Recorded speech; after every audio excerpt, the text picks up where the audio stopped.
Merhaba arkadaşlar, örgü kanalıma hoş geldiniz. Bugün yine güzel bir bebek elbisesi yaptım. Bakın bu şekilde fırfırlı ve gösterişli bir elbise oldu.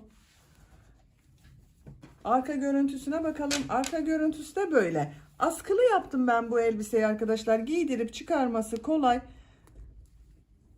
Bir düğme yapıyoruz. Aynı düğmeye hem bel örgüsüne yapmış olduğum bu biriti takıyorum, hem de askılarını takıyorum. Bakın düğmeli yaptım. Giydirip çıkarması kolay. Bu şekilde takıyorum.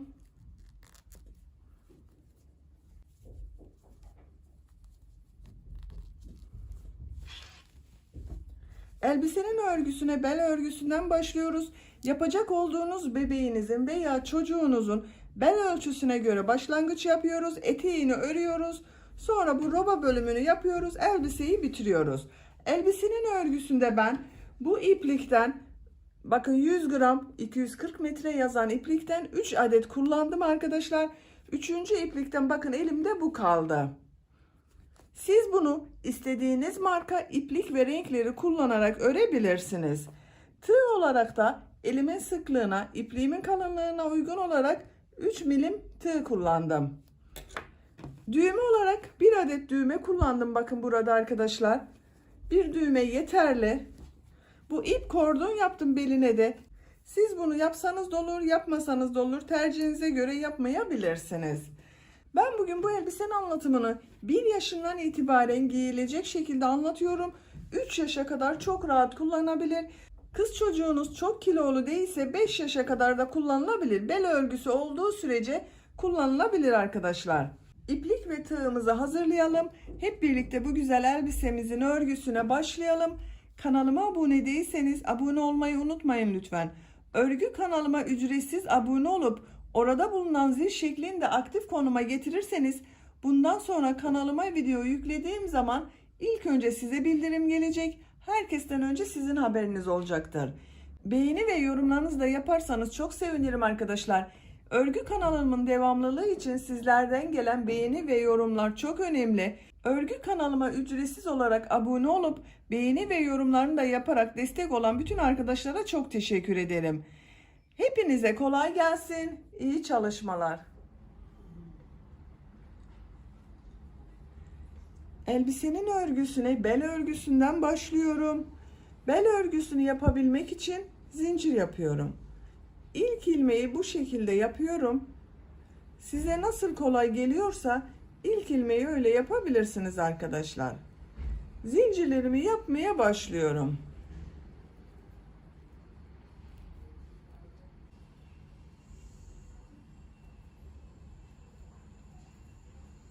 ...105 zincir yaptım. Bu benim yapacağım ölçü için yeterli arkadaşlar. 105 zinciri çok sıkı yapmadım bakın. Bunun üzerinden şimdiki sırada trabzanlar yapacağız. Çok sıkı yapmazsanız daha düzgün görünür. Bu 105 zincirin kaç santimetre olduğunu ölçüyorum. Başlangıcı sıfır noktasına tutuyorum. Şu şekilde ölçüyorum. Örgüyü çektirmeden ölçüyorum. 46 santimetre zincir uzunluğu var. Benim elimin sıklığına, ipliğimin kalınlığına göre 105 zincir 46 santimetre geldi. Sizin eliniz çok sıkıysa veya kullandığınız iplik daha ince ise daha fazla zincir yapmanız gerekecektir. Veya elinizin sıklığına göre daha az zincir yapmanız gerekecektir. Ben bugün bu elbisenin örgüsünü 1 yaşından itibaren 3 yaş aralığına kadar olan bebek için yapıyorum. Siz de bu zinciri yapacak olduğunuz bebeğinizin veya kız çocuğunuzun bel ölçüsüne göre ölçerek yaparsanız daha iyi olacaktır. Bu şekilde beline ölçün ve trabzanları yapmaya öyle başlayın arkadaşlar. Şimdiki sırada trabzanlar yapacağız. İpliği tığın üzerine alıyorum. 1, 2, 3 ilmek atlıyorum. 4. ilmek içerisine trabzan yapıyorum. Diğer ilmekleri de trabzan yaparak devam ediyorum. Bu 3 ilmek atlayarak oluşturduğumda bir trabzan oluyor bakın. Her zincir üzerine bir trabzan yapıyorum.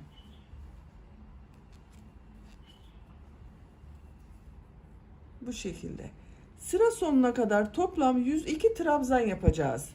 Zincirler üzerine trabzanlar yaparak tamamlayalım. Yaptığım zincirler üzerine trabzanlar yaparak bakın tamamladım arkadaşlar. Toplam 102 trabzan oldu. Bu 102 trabzanın kaç santim olduğunu ölçüyorum tekrar. Bakın. Sıfıra tutuyorum. Çektirmeden ölçüyorum. Şu şekilde ölçüyorum. 45 santim trabzan uzunluğu var bakın.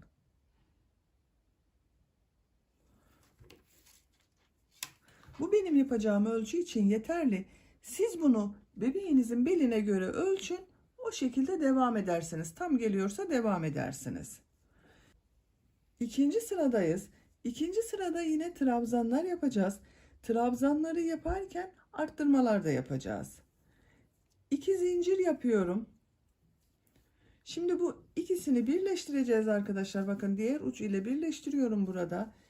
2 zincirden sonra tığın üzerine iplik alıyorum. Burada bakın 3 ilmek atlayarak bir trabzan oluşturmuştuk. Bu son zincirin üzerine tığ takıyorum. Bir trabzan yapıyorum. Burada yaptığım bu 2 zincir sıra sonunda olacak olan trabzan. Bu trabzan da sıra başında olan trabzan. Tığın üzerine iplik alıyorum. İkinci ilmeğe 3 trabzan yapıyorum. 1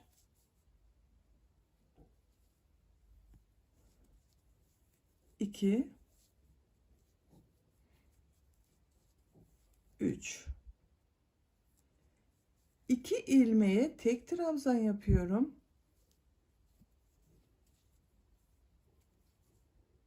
1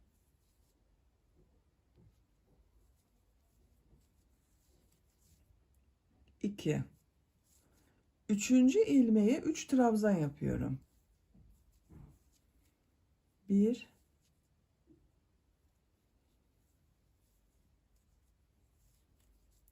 2 3 3 trabzan yaptım. 2 tek trabzan yaptım. Tekrar aynı ilmeğe 3 trabzan yaptım. 2 ilmeğe tek trabzan yapıyorum.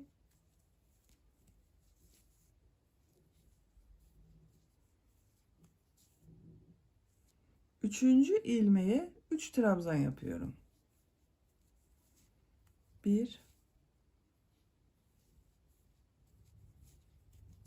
2 3 2 ilmeğe tek trabzan yapıyorum. Bu sırayı bu şekilde devam ediyoruz. 2 tek trabzan yapıyoruz. Üçüncü ilmeğe 3 trabzan yapıyoruz. Sıra sonuna kadar devam edelim. İkinci sırada 2 tek trabzan yaptım. Üçüncü ilmeklere 3 trabzan yaptım. 2 tek trabzan yaptım. Üçüncü ilmeğe 3 trabzan yaptım bakın. Bu şekilde sıra sonuna kadar tamamladım. Arttırmaları yaptım. En son ilmeğe geldim. 2 trabzanı yaptım buraya. Bu son ilmek içerisine 2 trabzan yapıyorum.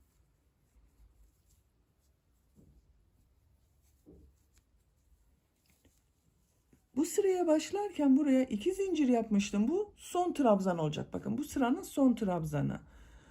Bu bir trabzan yaptığım ilmeğe tığ takıyorum. İlmek alıp çektim. Bakın son ilmekte 3 trabzan görünüyor. İkinci sırayı tamamladık. Buraya daha sonra bakın bebeği giydirip çıkarması kolay olsun diye açıklık yaptım. Düğme yapacağız arkadaşlar. Üçüncü sıradayız. Üçüncü sırada modellerimizde yapacağız. 2 zincir yapıyorum. Bu ilk ilmek üzerine bir trabzan yapıyorum. Bir zincir yapıyorum. İpi tığın üzerine alıyorum. Bir ilmek atlıyorum. İkinci ilmek içerisine bir trabzan yapıyorum. Trabzanı yaptım, bakın bir zincir yaptım, bir ilmek atladım. Tığın üzerine iplik alıyorum. Yapmış olduğum bu trabzana bakın, boşluğa tığ takıyorum. İlmek alıp çekiyorum. Tekrar tığın üzerine iplik alıyorum. Aynı trabzana ilmek alıp çektim. 2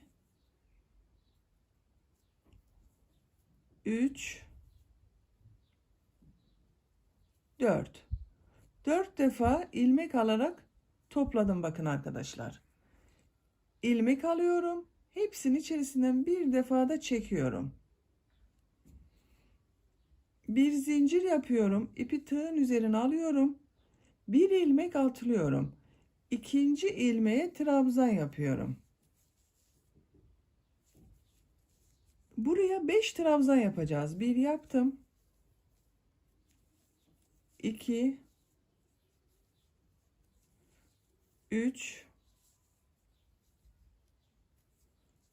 4 5. Tekrar model yapacağız. Bir zincir yapıyorum.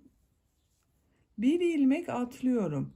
İkinci ilmeğe bir trabzan yapıyorum.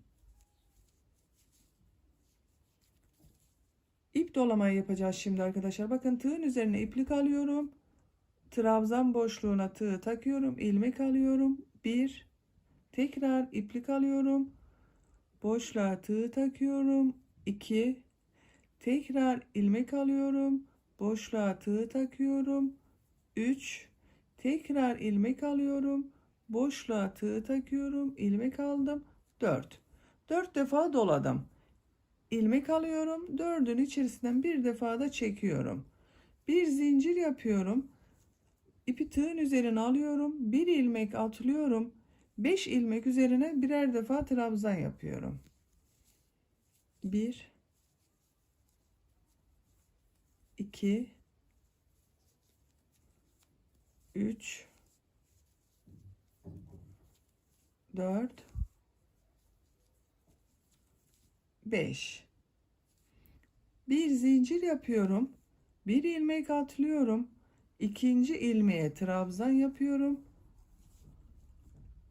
İlmek alıyorum. 1 2 3 4 ilmek alıyorum. 4'ün içerisinden bir defa da çekiyorum bakın. Bir zincir yapıyorum. Bir ilmek atlıyorum. İkinci ilmeğe trabzan yapıyorum. Buraya 5 trabzan yapıyorum.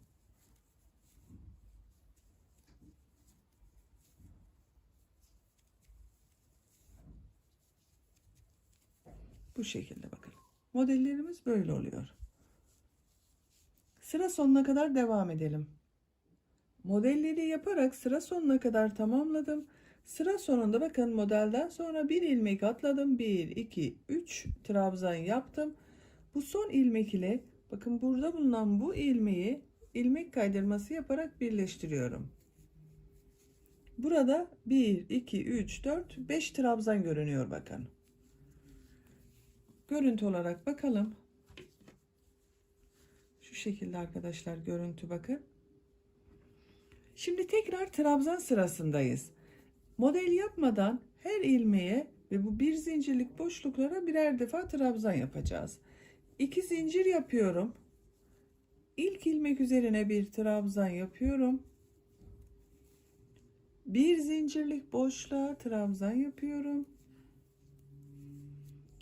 Model üzerinde bulunan bu ilmeğe bir trabzan yapıyorum.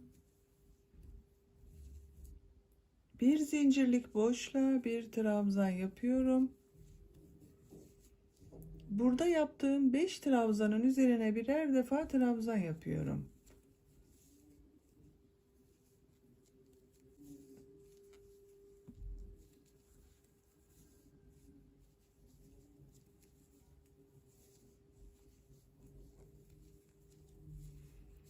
Bakın, bir zincirli boşluğa geldim. Bu boşluk üzerine bir trabzan yapıyorum. Burada bulunan ilmek üzerine bir trabzan yapıyorum. Bir zincirli boşluğa bir trabzan yapıyorum.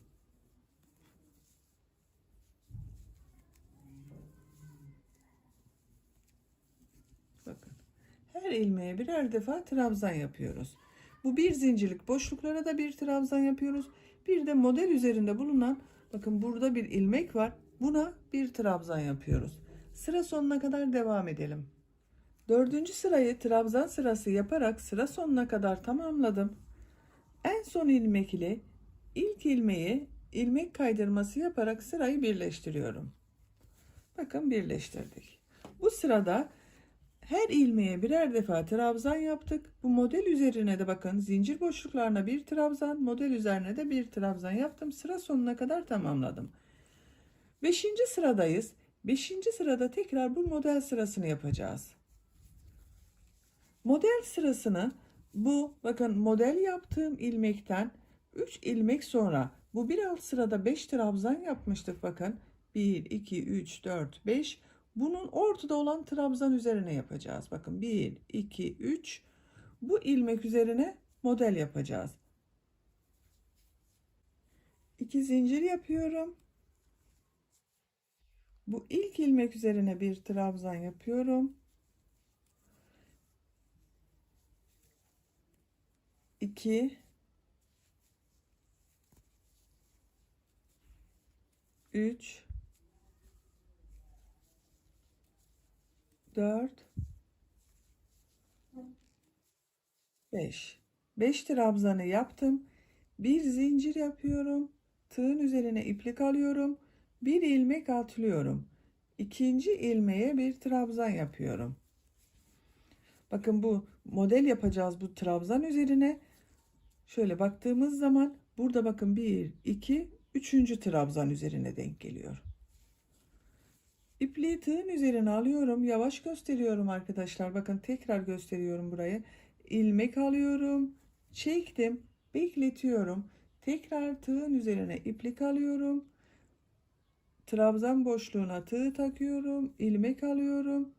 Bekletiyorum. 2. Tekrar ilmek alıyorum. Boşluğa tığ taktım. İlmek aldım. Çektim. 3. Tekrar ilmek alıyorum. Boşluğa tığ taktım. İlmek alıyorum. Çekiyorum. 4. Bakın tığın üzerine ilmekleri topladık. İlmek alıyorum. Hepsini içerisinden bir defa da çekiyorum. Görüntü olarak böyle oldu. Bir zincir yapıyorum. Bir ilmek atlıyorum. İkinci ilmeğe trabzan yapıyorum. Diğer modeli yapmak için 5 trabzan yapıyorum buraya. Bakın 1, 2, 3, 4, 5. Bir zincir yapıyorum. Bir ilmek atlıyorum. İkinci ilmeğe trabzan yapıyorum. Tığın üzerine iplik alıyorum. İlmek aldım, çektim. 1, 2, 3, 4. Hepsinin içerisinden bir defa da çekiyorum. Bir zincir yapıyorum. Bir ilmek atlıyorum. İkinci ilmeğe trabzan yapıyorum. 5 trabzan yapıyoruz buraya. 1, 2, 3, 4, 5. Bakın bu şekilde. Sıra sonuna kadar devam edelim. Beşinci sırada yine modellerimizi yaparak bakın sıranın sonuna kadar tamamladım. En son 5 trabzanı yaptım. Sıra sonunda 2 ilmek kaldı. Bir zincir yapıyorum. Bir ilmek atlıyorum. Son ilmek içerisine modelimizi yapmak için bir trabzan yapıyorum. İpliği tığın üzerine doluyorum. Modelimizi yapıyorum bakın. 1, 2, 3, 4. İlmek alıyorum. Hepsini içerisinden çekiyorum. Bir zincir yaptım. Bir sonraki sırada bu yaptığım zincir üzerine trabzan yapmayacağım arkadaşlar. Öyle denk geldi. Bakın bu son ilmek ile ilk ilmeği şurada bulunan, bakın trabzan yaptığım ilmeğin üzerine tığ takıyorum. İlmek kaydırması yaparak sırayı birleştiriyorum. Bu sırada da aynı şekilde modellerimizi yerleştirdik. Bu sıra trabzan sırası olacak. 6. sıradayız. 6. sırada tekrar trabzan sırası yapıyorum. 2 zincir yapıyorum. İlk ilmek üzerine trabzan yapıyorum. Diğer ilmekleri de trabzan yaparak devam ediyorum. Model üzerinde nasıl trabzan yaptığımızda bir defa daha göstermek istiyorum. Bakın 5 trabzanın üzerine trabzanı yaptım. Model üzerine bakın bir zincirli boşluğa bir trabzan yapıyorum. Model üzerinde bakın burada bir ilmek görünüyor. Buna da bir trabzan yapıyorum. Bir zincirli boşluğa bir trabzan yapıyorum. Takip eden ilmekler üzerine de trabzan yapıyorum.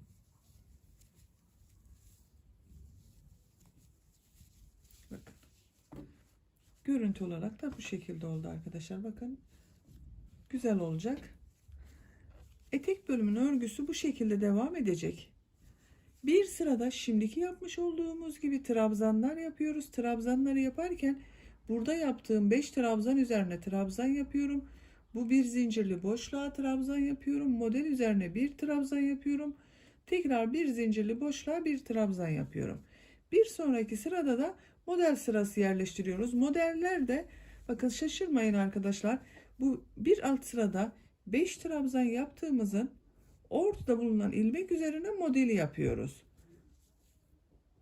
Etek örgüsünü bu şekilde devam edelim. Eteğin yüksekliğini benim yapacağım ölçü için yeterli yüksekliğe kadar ördüm. Kaç santimetre ördüğümü ölçüyorum arkadaşlar. Başlangıçtan itibaren ölçtüğüm zaman 25 santimetre yükseklik var. Kaç sıra olduğunda sayalım. Bakın ilk sıradan itibaren 1, 2, 3, 4, 5, 6, 7, 8, 9, 10, 11, 12, 13, 14, 15, 16, 17, 18, 19, 20, 21, 22, 23, 24, 25, 26. 26 sırayı 25 santimetre olarak ördüm. Burada bitirmiyorum. Etek ucunda örgüye devam ediyorum. En son sırada trabzan sırasını yaptım bakın. Etek ucunda burada yaptığımız bu modellerden yapacağız. 2 zincir yapıyorum. Bu ilk ilmek içerisine bir trabzan yapıyorum. Modelimizi yapıyorum bu trabzan üzerine arkadaşlar. Şu şekilde bakın. 1 2 3 4 ilmek alıyorum, içerisinden çekiyorum. Şöyle görelim. Bir zincir yapıyorum. Bir ilmek atlıyorum. İkinci ilmeğe trabzan yapıyorum. Ve modeli yapıyorum. 1 2 3 4 ilmek alıp hepsinin içerisinden bir defa da çekiyorum. Bir zincir yapıyorum. Bir ilmek atlıyorum. İkinci ilmeğe trabzan yapıyorum.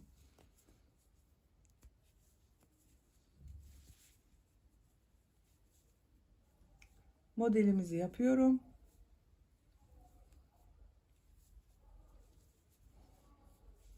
Bir zincir yapıyorum. Bir ilmek atlıyorum. İkinci ilmeğe trabzan yapıyorum. Bu şekilde arada birer ilmek atlayıp modelleri yaparak sıra sonuna kadar devam edelim. Modelleri yaparak sıra sonuna kadar tamamladım. En son model ile ilk yaptığım modeli ilmek kaydırması yaparak birleştiriyorum. İlk yaptığım ilmeğe tığ takıyorum. İlmek aldım, çektim. Tığın üzerinde bulunan ilmekten de çektim. Görüntüsüne bakalım. Bakın bu şekilde oldu arkadaşlar. Eteğine de uyumlu oldu bakın. Şimdi bunun üzerinden bir sırada sık iğne yapacağız. Bir zincir yapıyorum. Aynı ilmek çelisine bir sık iğne yapıyorum. Bu bir zincirli boşluğa bir sık iğne yapıyorum. Model üzerinde bulunan ilmeğe sık iğne yapıyorum. Bir zincirli boşluğa sık iğne yapıyorum.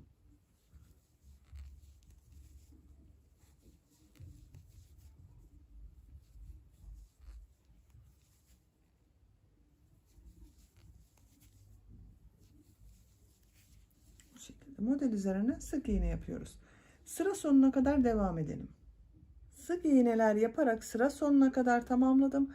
En son ilmek ile ilk ilmeği ilmek kaydırması yaparak birleştiriyorum.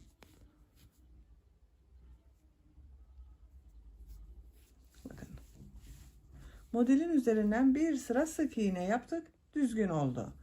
Son sırayı yapacağız arkadaşlar. Bu son sırada fıstık modelleri yapacağız. 3 zincir yapıyorum. İpliği tığın üzerine alıyorum. Bir ilmek atlıyorum. İkinci ilmek içerisine fıstık modeli yapıyorum. Bakın şu şekilde yapıyorum.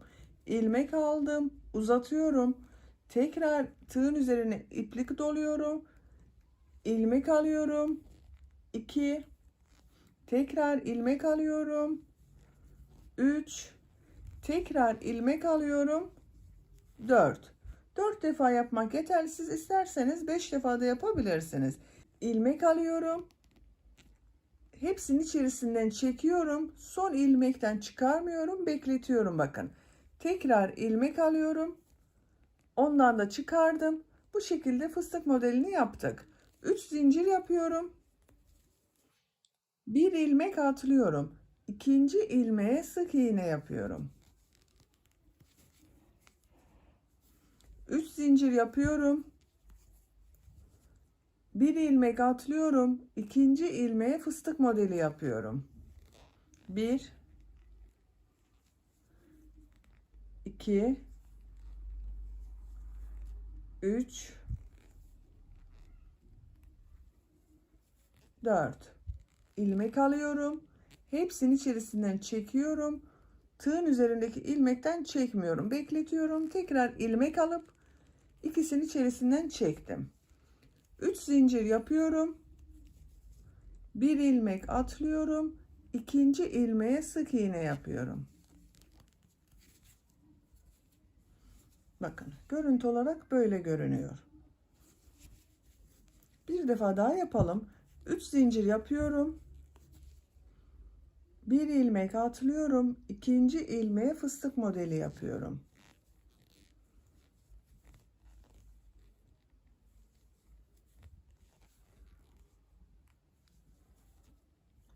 İlmek alıp hepsinin içerisinden çektim. Tığın üzerinde bulunan ilmekten çekmedim. Tekrar ilmek alıyorum. İkisinden çekiyorum. 3 zincir yapıyorum. Bir ilmek atlıyorum. Sık iğne yapıyorum. Bu şekilde devam ediyoruz arkadaşlar.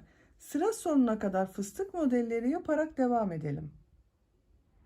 Etek ucunda modelleri yaparak sıra sonuna kadar tamamladım.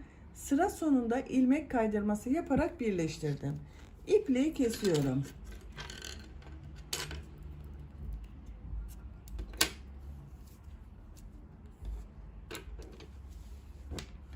Bakın arkadaşlar, eteğin örgüsü böyle oldu. Etek bölümünü bitirdik. Şimdi roba bölümünü yapacağız. Roba bölümünü yapabilmek için orta noktayı buluyoruz. 102 trabzan vardı.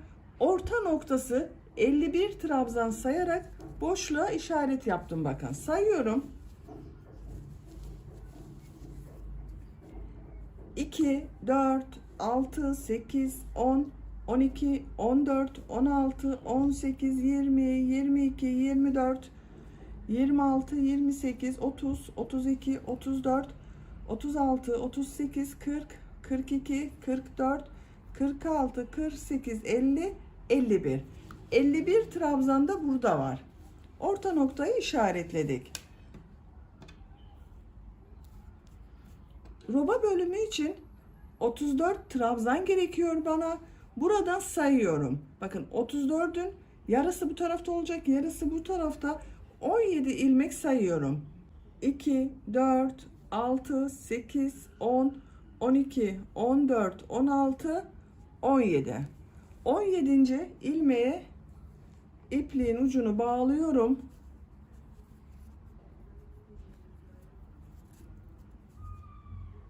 Buradan bir ilmek yapıyorum. Bir zincir yapıyorum. Aynı ilmeğe trabzan yapıyorum.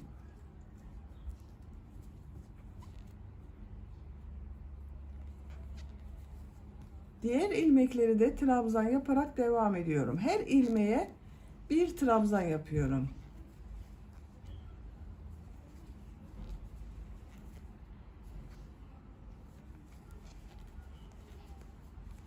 ...34 trabzanı yapalım. İlk sırada 34 trabzanı yaptım. Bu şekilde bir görüntüsü oldu bakın arkadaşlar. Bir zincir yapıyorum. Örgüyü çeviriyorum. İlk ilmek üzerine trabzan yapıyorum.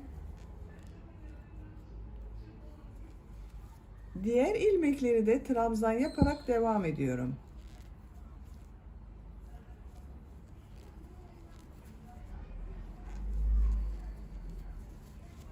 Sıra sonuna kadar devam edelim. Sıra sonuna kadar trabzanları tamamladım.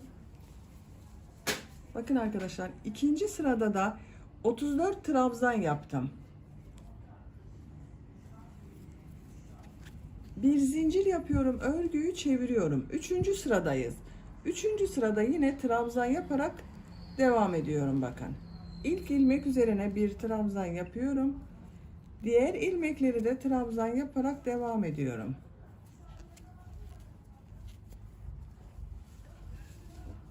Robanın örgüsü bu 34 trabzan ile devam edecek. 34 trabzan ile trabzan sırasını tekrarlayarak robanın örgüsüne devam edelim. Robanın örgüsünü başladığımız buradan itibaren 34 trabzan ile 13 sıra olarak tamamladım. Sayıyorum. 1, 2, 3, 4, 5, 6, 7, 8, 9, 10, 11, 12, 13. 13 sıranın sonunda gerekli yüksekliği elde ettim. Buradan itibaren askıların örgüsüne başlıyorum.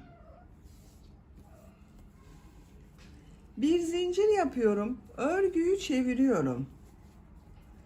İlk ilmek üzerine trabzan yapıyorum. Askı için 4 trabzan yapacağız. 1,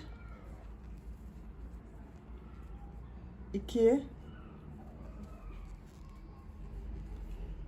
3, 4.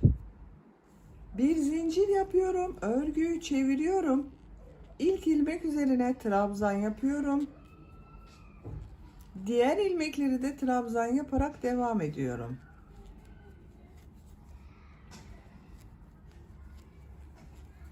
Dört trabzan yapıyoruz yine arkadaşlar. Bakın. Bir zincir yapıyorum. Örgüyü çeviriyorum.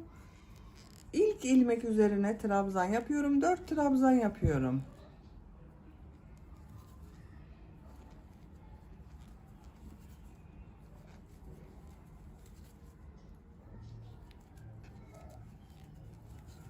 Bu şekilde.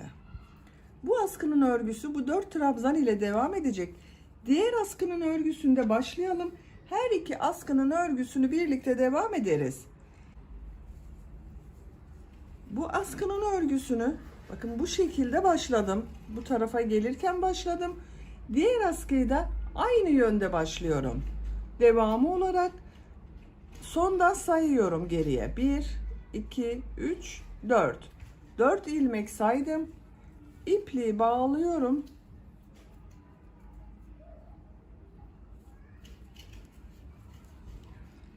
Bu ilmekten bir ilmek yapıyorum. Bir zincir yaptım. Aynı ilmek çelisine trabzan yapıyorum. 4 trabzan yapıyoruz. 1,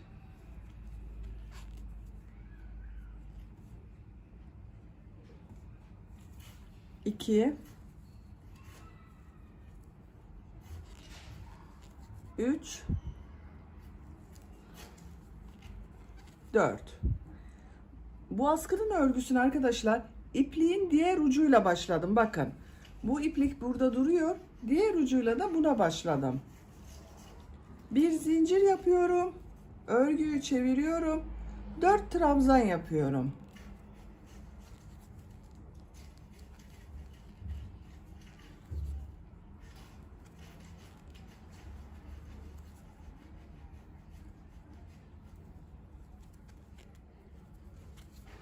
Bu şekilde.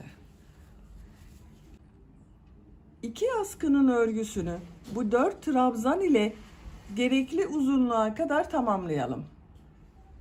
Elbisenin askı örgüsünü 4 trabzan ile 36 trabzan olasıya kadar tamamladım arkadaşlar. Diğer askısının tamamını yaptım bakın. Diğer askının örgüsünü bitirdim.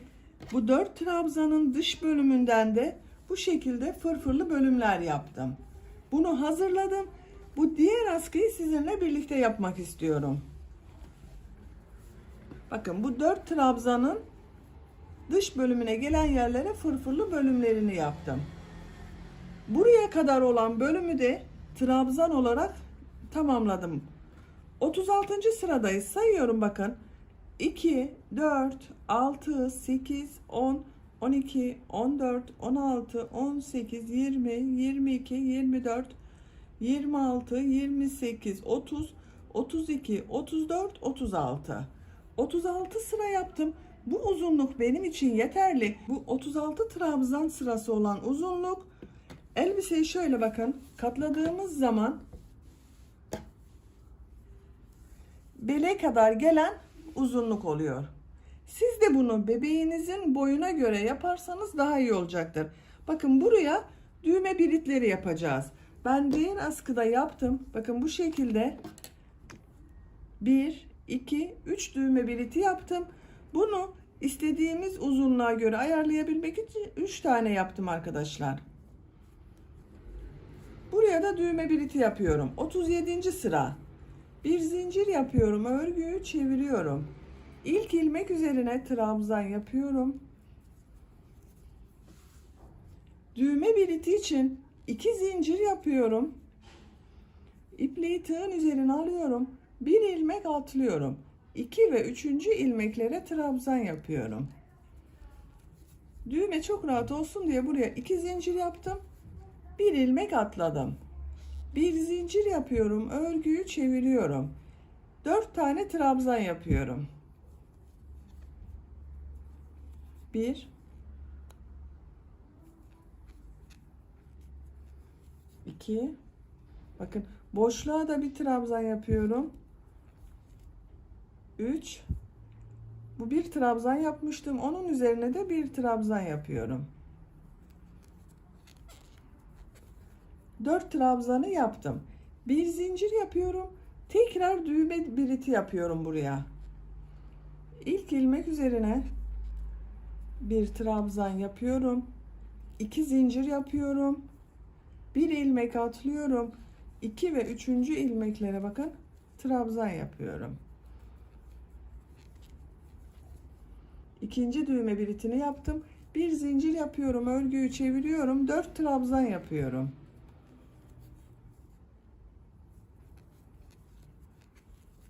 Bu 2 zincir yaptığım boşluğa bir trabzan yapıyorum.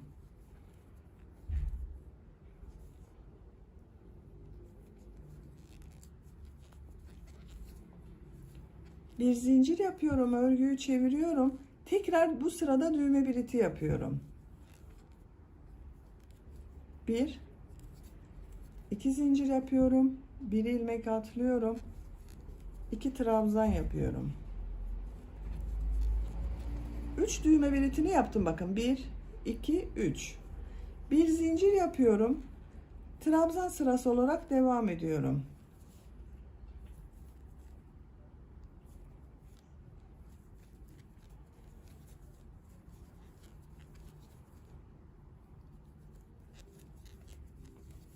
Bir zincir yapıyorum. Örgüyü çeviriyorum. 4 trabzanı yapıyorum.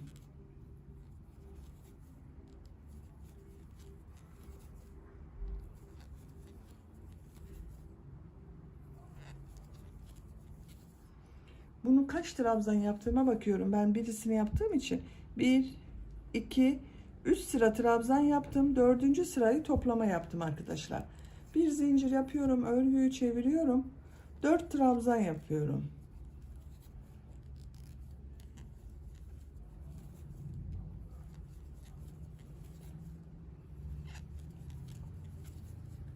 Bakın 1, 2, 3 sıra trabzan sırası yaptım.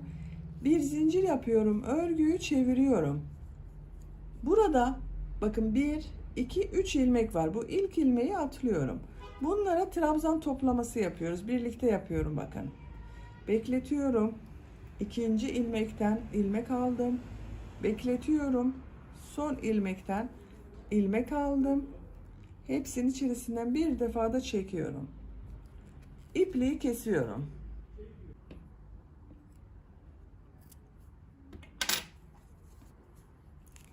Dört trabzan ile olan askının örgüsünü tamamladım. Bunu da aynı şekilde tamamladım arkadaşlar. Daha sonra bu fırfırlı bölümü yaptım. Şimdi fırfırlı bölümü yapacağız.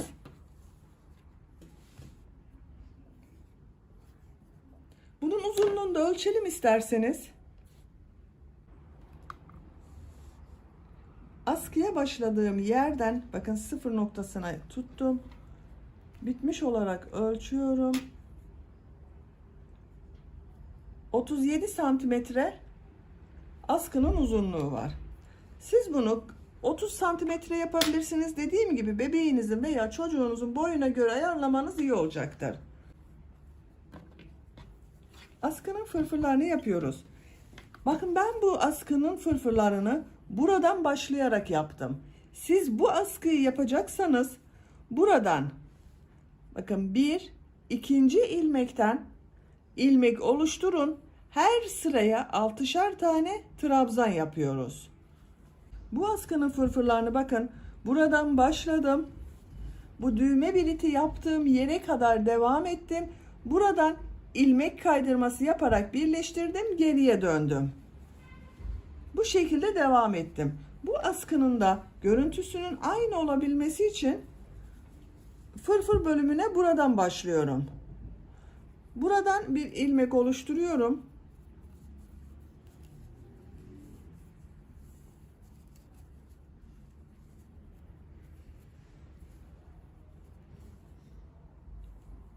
Bakın bir ilmek yaptım. Bu bir trabzan sırasını atlıyorum. İkinci trabzan sırasına bakın burada bulunan trabzanın boşluğuna 6 trabzan yapıyorum. 1 2 3 4 5 6. Diğer trabzan sırasına da 6 trabzan yapıyorum. Her sıraya 6 trabzan yapıyoruz.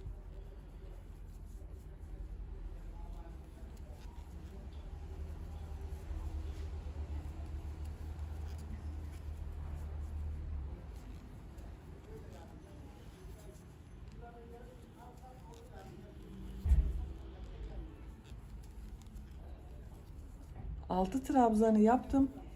Burada bulunan trabzan sırasına da 6 trabzan yapıyorum.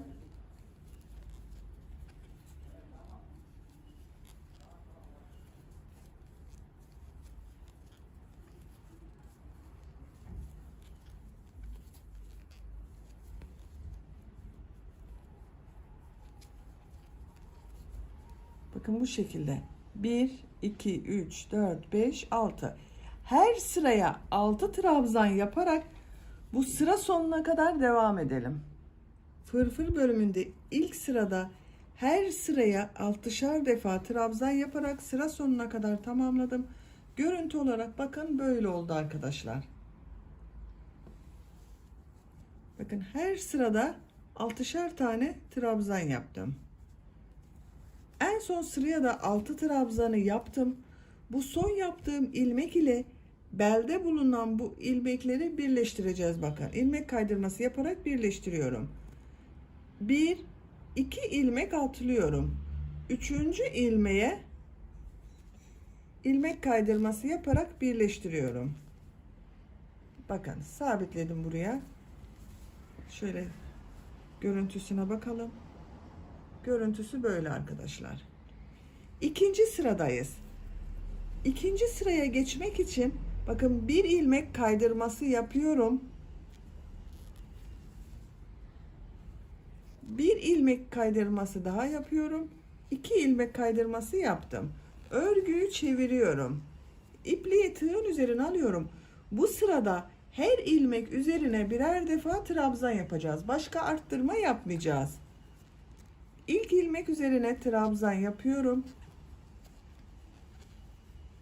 Diğer ilmeklere de birer defa trabzan yaparak devam ediyorum.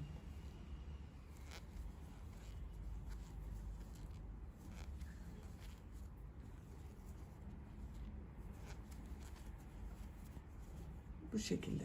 Her ilmek üzerine birer defa trabzan yaparak bu sıra sonuna kadar devam edelim. Fırfırların ikinci sırasında her ilmeğe birer defa trabzan yaparak sıra sonuna kadar tamamladım. Bakın gördüğünüz gibi birer defa trabzan yaptım arkadaşlar. Görüntü olarak da böyle görünüyor. Sıra sonunda bir ilmek kaldı. Bu ilmeğe ilmek kaydırması yaparak birleştiriyorum. Bakın şu şekilde ilmek kaydırması yaptım. Burada yuvarlak bir görüntü elde ettim. Bir zincir yapıyorum. Örgüyü çeviriyorum. İpliği tığın üzerine alıyorum.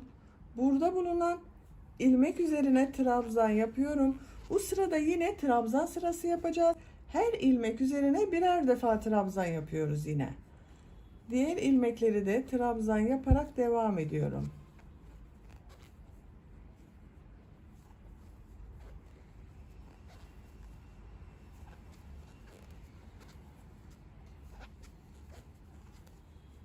Bu şekilde. Trabzanlar yaparak sıra sonuna kadar devam edelim. Üçüncü sırada her ilmeğe birer defa trabzan yaptım. Sıra sonuna kadar tamamladım. Bel örgüsünün oradayız bakın arkadaşlar. 1 2 ilmek atlıyorum bel örgüsünden. Üçüncü ilmeğe ilmek kaydırması yaparak bu fırfır bölümünü birleştiriyorum. İlmek aldım, çektim, tığın üzerinde bulunan ilmekten de çektim. Burayı birleştirdim bakın. Üçüncü sırayı tamamladık. Ben bu askının fırfırlarını 4 sıra yaptım. 1 2 3 4. Bunu da 4 sıra yapıyorum. Bir zincir yapıyorum, örgüyü çeviriyorum. İlk ilmek üzerine trabzan yapıyorum. Son sırayı yapıyoruz. Diğer ilmekleri de trabzan yaparak devam ediyorum. Her ilmeğe birer defa trabzan yapıyorum. Bu şekilde. Sıra sonuna kadar devam edelim. Sıra sonuna kadar trabzanları yaparak tamamladım. Sıra sonunda bir ilmek kaldı. Bu ilmeğe ilmek kaydırması yaparak sırayı bitiriyorum. Şu şekilde ilmek kaydırması yaptım, bitirdim. İpliği kesiyorum.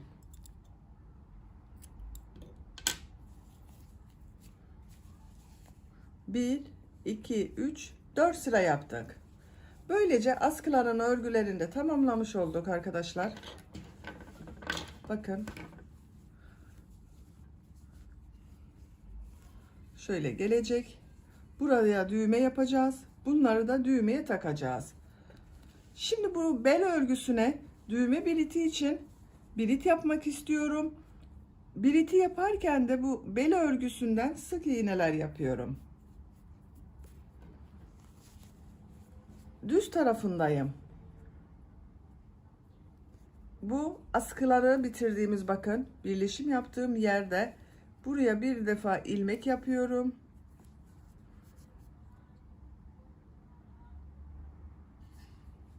Bir zincir yapıyorum. İlk ilmek içerisine sık iğne yapıyorum. Sık iğneler yapıyoruz.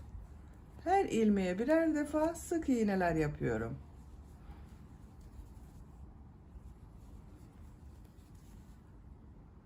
Sık iğneler yaparak devam edelim. bel örgüsünde sık iğneler yaparak düğmeyi dikeceğim yere kadar tamamladım bakın. Burada aynı ilmeğe bir sık iğne daha yapıyorum. Keskin bir dönüş yapıyorum. Sık iğneler yapmaya devam ediyorum.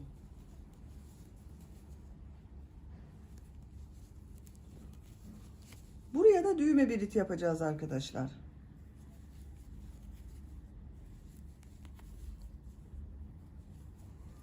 Bakın. Buraya düğme biriti için 6 zincir yapıyorum. 1 2 3 4 5 6. Aynı ilmeğe sık iğne yapıyorum. Bu düğme biritinde yaptığımız zincir sayısı dikecek olduğunuz düğmenin büyüklüğüne göre değişecektir. Ben bu şekilde bir düğme dikmek istiyorum bakın. Düğmeyi takacak kadar zincir yaptım.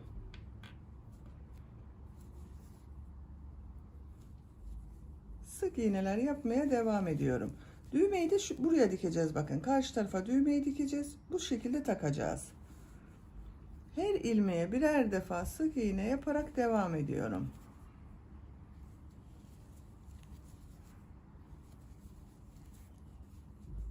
Sık iğneler yaparak diğer askıyı yaptığımız buraya kadar devam edelim. Sık iğneleri askının buraya kadar tamamladım. Bu son ilmek ile askıyı bitirdiğim bakın burada bulunan ilmeğe ilmek kaydırması yaparak sırayı birleştiriyorum. İpliği kesiyorum.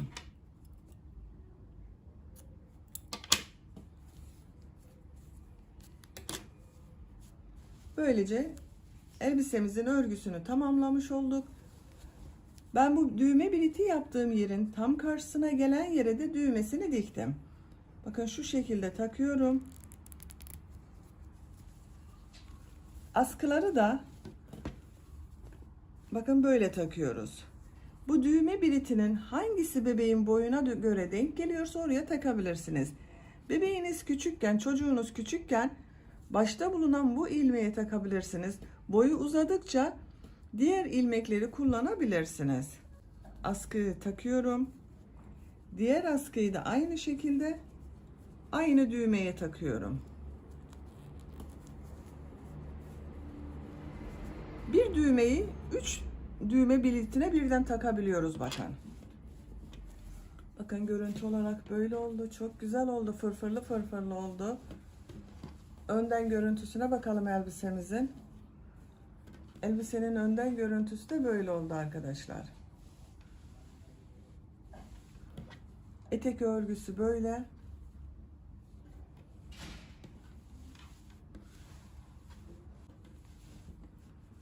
Elbisenin bitmiş olarak size ölçülerini söylüyorum. Bel örgüsünün buradan ölçüyorum. Şu şekilde ölçtüğüm zaman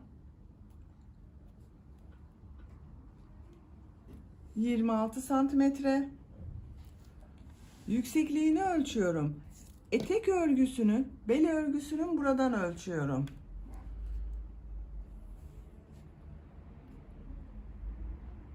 27 santimetre. Bu ön robayı ölçüyoruz bakın.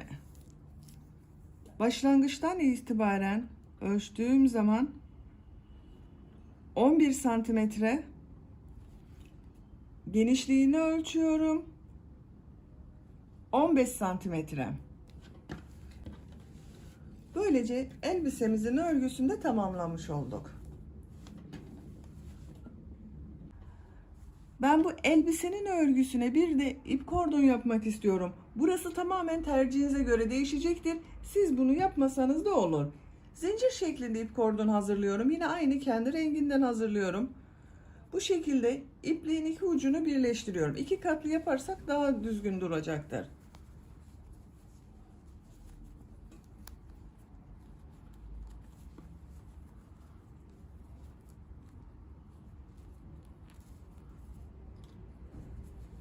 Bakın buradan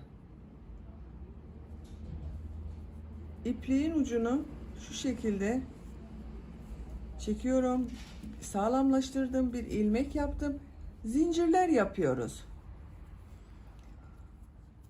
Yapacak olduğunuz bebeğinizin veya çocuğunuzun bel ölçüsüne göre bu zincir sayısı değişecektir. Zincir şeklinde hazırlayalım. Diğer ip kordonu da aynı buradan başlayalım. Bunun da zincirlerini hazırlayalım. Kordon için olan zincirleri tamamladım arkadaşlar. Bu şekilde bakın bir sıra zincir yaptım. Biraz uzun oldu. Bakın bu şekilde. Siz bu zincir sayısını yapacak olduğunuz bebeğinizin veya çocuğunuzun bel ölçüsüne göre yaparsanız iyi olacaktır. Yarısını bir taraftan, yarısını bir taraftan yapıyoruz. Ona göre ayarlayabilirsiniz. İpliği burada kesiyorum.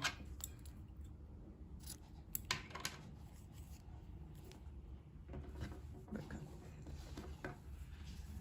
Ben toplam 140 zincir yaptım. Siz de dediğim gibi yapacak olduğunuz bebeğinizin bel ölçüsüne göre yaparsanız iyi olacaktır. Bakın diğer ip kordonu da ben yaptım. Bu şekilde arkadaşlar. Bunu taktım bakın. İlmekler arasından geçirerek bunu taktım. Ucuna da boncuk yaptım. Şimdi bu yaptığımız ip kordonu da sizinle birlikte takalım. Şöyle tutuyorum. 3 ilmek ayarlıyorum. Bir ilmek altta kalıyor. Şu şekilde çekiyorum. 1, 2, 3 ilmek. Bakın 3. ilmeğin buradan takıyorum. 2 ilmek tığın üzerinde kalıyor. 1 ilmek altında kalıyor. Bu şekilde çekiyorum. 3 ilmek ayarlıyorum. İkisi tığın üzerinde. Birisi altında kalacak şekilde çekiyorum.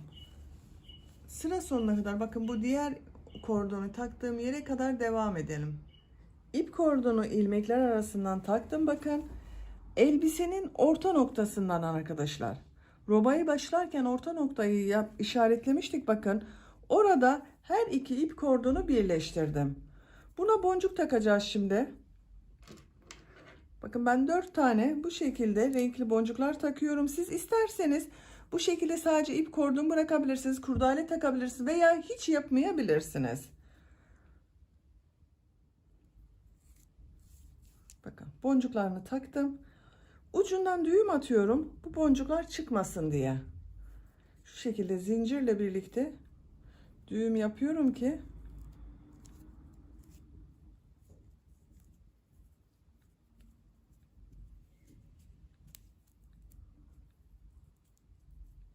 sıkı yapıyorum arkadaşlar. Bakın boncuklar çıkmayacaktır. İpliği kesiyorum.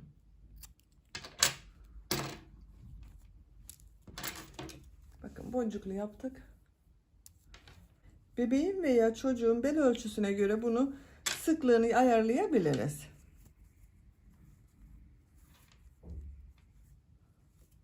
Bakın.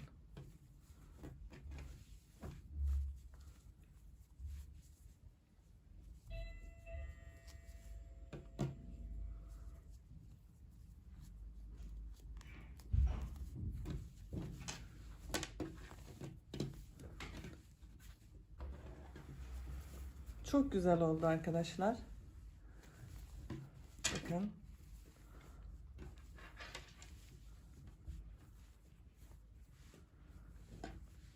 Böylece bir örgü anlatımımızın da sonuna gelmiş olduk.